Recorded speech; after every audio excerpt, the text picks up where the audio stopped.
हरे कृष्णा। आप सभी का हमारे YouTube चैनल पर हार्दिक स्वागत है। आज की इस वीडियो में आप रसपान करेंगे कार्तिक मास महात्म्य के अध्याय 20 का। साथ ही आप सुनेंगे भगवान कृष्ण और राधा रानी की बहुत सुंदर कहानी। इससे पहले की वीडियो को बहुत सारा प्यार देने के लिए और बहुत सारे कमेंट्स करने के लिए आप सबका हार्दिक आभार। मैंने आप सभी के कमेंट्स पढ़े थे, लेकिन समय का अभाव होने के कारण मैं सभी के उत्तर नहीं दे पाती हूँ, मुझे क्षमा कीजिएगा। इससे पहले के अध्याय में श्री सूत जी महाराज ऋषि मुनियों को पिशाच और पिशाचिनी की कथा सुना रहे थे। आगे की कथा सुनाते हुए सूत जी कहने लगे कि हे ऋषियों, इस प्रकार वह राक्षस और पिशाचिनी दोनों घूमते फिरते नर्मदा नदी के तट पर एक वट वृक्ष के नीचे आकर ठहर गए। उस वट वृक्ष पर एक गुरु निंदक ब्रह्म राक्षस रहा करता था। उन दोनों को देखकर वह ब्रह्म राक्षस कहने लगा कि अरे, तुम लोग कौन हो और किस पाप के कारण इस दशा को प्राप्त हुए हो। तब राक्षस रूपधारी राजा ने अपना और पिशाचिनी का संपूर्ण वृतांत सुनाकर कहा कि अब आप भी अपना वृतांत सुनाइए। ब्रह्म राक्षस ने अपना वृतांत सुनाते हुए कहा कि हे मित्र, बहुत समय पहले मैं मगध देश में प्रवीण सोमदत्त नाम वाला ब्राह्मण था। मैंने अपने को बड़ा भारी विद्वान और महान मानकर अभिमानवश गुरु का अपमान किया था। उसी पाप के कारण मैं इस योनि को प्राप्त हुआ हूं। इस जन्म में भूख से पीड़ित होकर मैंने अनेकों ब्राह्मण खा डाले हैं। अपने गुरु का अपमान करने से निश्चय ही ब्रह्म राक्षस की योनि प्राप्त होती है, ये बात मैंने अब भली भांति जान ली है। ये सुनकर कलमाश पाद ने पूछा कि हे मित्र, गुरु की कोटि में कौन कौन आते हैं, कृपया मुझे बतलाइए। ब्रह्म राक्षस ने सुना तो कहने लगा, वेदों को पढ़ाने अथवा सुनाने वाला, वेदों और नीति शास्त्र की व्याख्या करने वाला, वेदों के संदेह को दूर करने वाला, भय निवारण करता, अन्नदाता, शिक्षा देने वाला, बुरे कार्यों से रोकने वाला, पिता, श्वशुर, मामा, बड़ा भाई, गर्भ से मरने तक 16 संस्कार कराने वाला और राजा को शास्त्रों ने गुरु माना है, इसलिए इन सब की वंदना ही करनी चाहिए।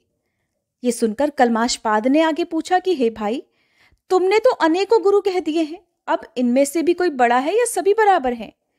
ब्रह्म राक्षस ने कहा, हे मित्र, यद्यपि हम राक्षस हैं और साथ ही भूख प्यास से दुखी भी हैं, परंतु क्योंकि गुरु महिमा के वर्णन से भी कल्याण होता है, इसलिए मैं इसका अवश्य ही वर्णन करूंगा। सुनो, सब गुरु बराबर हैं, फिर भी इस संबंध में शास्त्रों का कथन सुनो। वेद और मंत्रों का उपदेश करने वाला, धर्म शास्त्रों और पुराणों के व्याख्याता और उपदेशकर्ता ये विशेष गुरु माने गए हैं। इनमें से प्रमुख गुरु वह है जो देव पूजन कराए, देव पूजा का फल बतलाए या फिर गुप्त मंत्र का उपदेश दे। ब्रह्म राक्षस ने अपने राक्षस बनने की कथा सुनाते हुए कहा कि मैंने धर्म, अर्थ, काम और मोक्ष देने वाले सभी पुराण गौतम ऋषि से सुने थे। एक समय मैं शिवजी का पूजन कर रहा था कि उसी समय महर्षि गौतम जी वहां पर आ गए। मैं पूजा में ही लगा रहा और फिर मैंने खड़े होकर अपने गुरु को प्रणाम भी नहीं किया। तब शिवजी ने गुरु का अपमान करने के कारण मुझे ब्रह्म राक्षस की योनि में डाल दिया। ये कथा सुनाते हुए श्री सूत जी ने कहा, हे ऋषियों, इस प्रकार गुरु की महिमा का वर्णन करने और सुनने से उन तीनों के ही पाप नष्ट हो गए। ठीक उसी समय उन्होंने कुछ दूरी पर गर्ग मुनि को आते हुए देखा तो पिशाचिनी और दोनों राक्षस उन्हें अपना भोजन जानकर दोनों हाथ उठाकर उन्हें खाने के लिए उनकी ओर भागे। परंतु गर्ग मुनि के द्वारा शिव जी का नाम लिए जाने पर उनके समीप ना जाकर पिशाचिनी दूर से ही कहने लगी, हे महात्मन, आपको नमस्कार है। हमने न जाने कितने ही ब्राह्मण खा डाले हैं, परंतु महादेव जी का नाम स्मरण करने के कारण ही आप सुरक्षित हैं। तब गर्ग मुनि ने तुलसी युक्त जल से उनका अभिषेक किया। उस जल का स्पर्श होते ही वे तीनों राक्षस योनि से मुक्त होकर देव रूप हो गए। ब्राह्मणी और सोमदत्त विष्णु रूप होकर गर्ग मुनि की स्तुति करने के बाद विष्णु लोक को चले गए। उन दोनों के वैकुंठ लोक को जाने के पश्चात श्राप मुक्त राजा कलमाशपाद अब सोच में पड़ गया कि इन सब की तो मुक्ति हो गई, अब मेरी मुक्ति किस प्रकार संभव होगी। उसको इस प्रकार शोक में निमग्न देखकर गुप्त रूप से सरस्वती जी बोली, हे राजन, तुम किसी प्रकार की चिंता मत करो। राज्य सुख भोगने के बाद अंत में तुम्हें भी विष्णुलोक की प्राप्ति होगी। इन वचनों को सुनकर राजा कल्माशपाद अत्यंत हर्षित हुआ।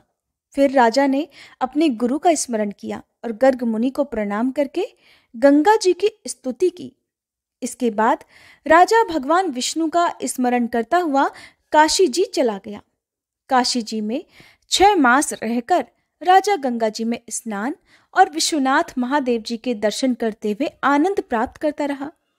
इसके बाद प्रसन्नतापूर्वक अपने राज्य में आया। तब गुरु जी ने उसका अभिषेक कर उसे पुनः राजा बना दिया और वह अनेकों वर्षों तक राज्य करने के बाद अंत में मोक्ष को प्राप्त हुआ।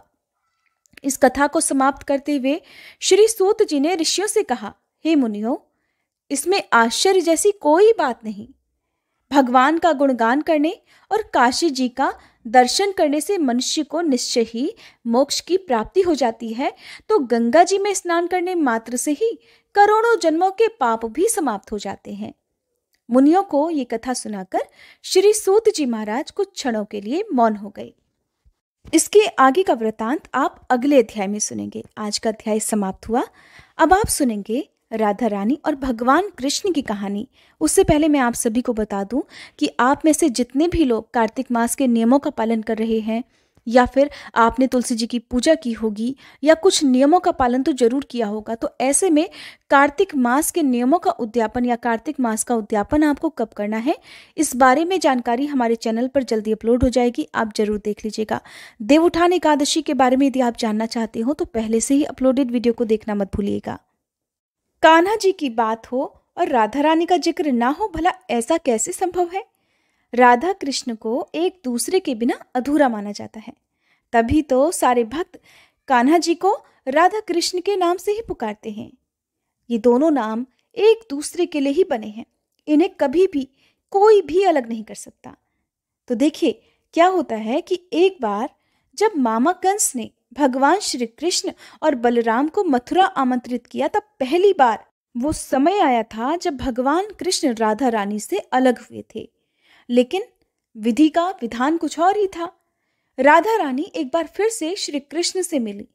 राधा रानी श्री कृष्ण की नगरी द्वारिका में जा पहुंची। जब कान्हा जी ने राधा रानी को देखा तो बहुत प्रसन्न हुए। दोनों एक दूसरे से बोल तो नहीं रहे थे, लेकिन संकेतों की भाषा से एक दूसरे से बहुत देर तक बात करते रहे। शास्त्रों में वर्णित है कि राधा जी को कान्हा जी की नगरी द्वारिका में कोई नहीं पहचानता था। राधा रानी के अनुरोध करने पर श्री कृष्ण ने उन्हें महल में एक देविका के रूप में नियुक्त कर लिया। राधा जी दिन भर महल में रहती और महल से जुड़े हुए कार्यभार देखती रहती। अवसर मिलते ही वो कान्हा जी के दर्शन भी कर लिया करती। कान्हा जी तो अपने दायित्व निभाने में व्यस्त थे, लेकिन जब सांसारिक जीवन से राधा रानी के विदाई की बेला समीप आई तो कान्हा जी से दूर जाने पर वो मजबूर हो गई। इसलिए एक शाम वह महल से बिना किसी को बताए चुपचाप निकल गई और न जाने किस ओर चल पड़ी। उन्हें नहीं पता था कि वो कहाँ जा रही हैं। कान्हा जी को तो उन्होंने कुछ नहीं बताया, लेकिन वो सब कुछ जानते थे। धीरे धीरे समय बीता।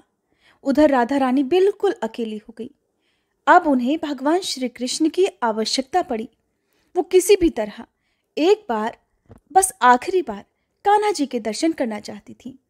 उनकी ये इच्छा जानते ही भगवान श्री कृष्ण उनके सामने आ गए। भगवान कृष्ण को अपने सामने देखकर राधा रानी बहुत प्रसन्न हो गई। परंतु अब वह समय निकट था जब राधा रानी अपने प्राण त्याग कर दुनिया को अलविदा कहना चाहती थी। कान्हा जी ने राधा रानी से कहा कि वो उनसे कुछ मांगे, लेकिन राधा जी ने मना कर दिया।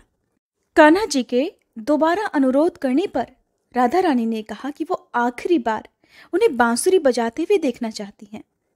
बस कान्हा जी ने राधा रानी की ये आखिरी जिद पूरी करने का सोच लिया।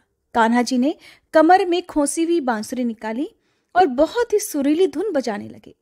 बांसुरी की धुन सुनते सुनते कहते हैं कि राधा रानी ने अपने शरीर को छोड़ दिया। उनके जाते ही भगवान कृष्ण बहुत दुखी हो गए।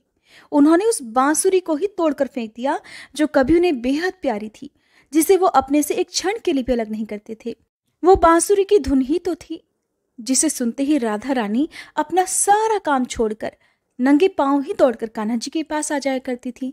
अब जब राधा रानी ही नहीं तो उस बांसुरी का भला क्या करना, ये सोचकर कान्हा जी ने उस बांसुरी को तोड़कर दूर फेंक दिया। कहते हैं कि जिस जगह पर रहकर राधा रानी ने कान्हा जी के अंतिम समय तक इंतजार किया था, उस जगह पर राधा रानी मंदिर बन गया, जो कि अब महाराष्ट्र में स्थित है। अगर आपको कभी समय मिले तो आप इस मंदिर के दर्शन अवश्य कीजिएगा और अपना एक्सपीरियंस भी हो सके तो हमसे जरूर साझा कीजिएगा। तो आपको आज की कहानी कैसी लगी, कमेंट करके मुझे जरूर बताइएगा।